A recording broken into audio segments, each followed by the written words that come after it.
Hi, it's Maude again. So it is day 23. It's basically 100 degrees in New York. And I am still road testing the 30-day breakup guide by the Frisky and written by Jamie Beckman. And today on day 23, the suggestion was to give your dad a call.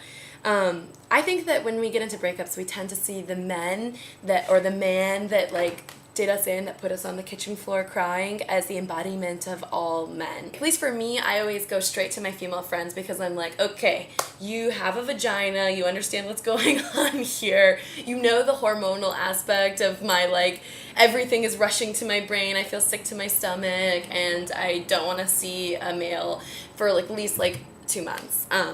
But the truth is that not all men are bad guys, and some of them can help us through this, and they're there to support us. I mean, they love us, they love women.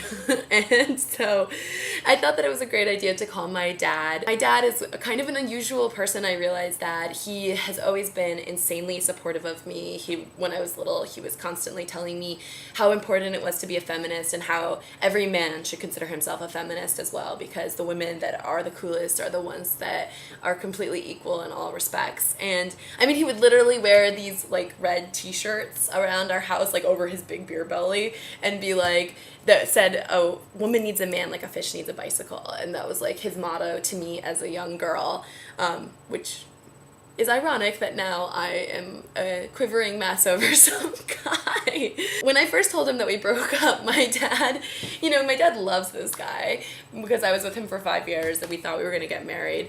Or I thought we were gonna get married, which is a really sad thing to admit. But he literally offered to buy me a copy of Scum Manifesto because he couldn't find the one that he'd given to me in 6th grade, and he would send it to me in a care package. My dad has this thing where he sends me care packages. They're usually filled with candy that can make me fat and science fiction novels, but I love them. Anyway, my dad was really supportive from the beginning, so I gave him a call today, and I told him about this project, and he thinks it's a good thing to be doing. And we basically just made a plan for the 4th of July. I'm going home over the 4th of July. He was like, you can come and raid any of my old soft t-shirts that you want because I'm getting rid of all of them. My dad has like the best t-shirt collection ever because he was a music reviewer, so he has all these great band t-shirts. So I was pretty pumped about that.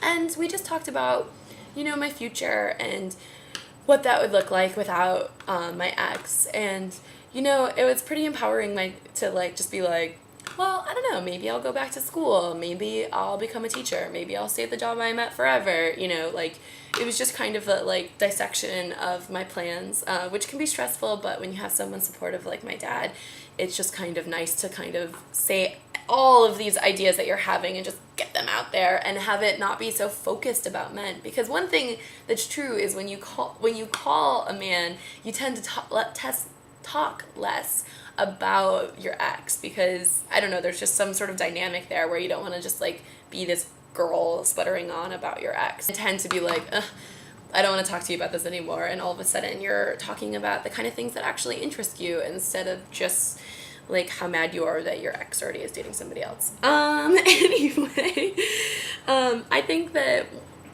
everyone should try to give their dads a call, and if your dad isn't necessarily there for you, there's another man in your life, give him a call, because you may end up feeling like I did at the end of this, which was, God, if only all the men in my life could treat me as well as my dad, I would be so fucking set.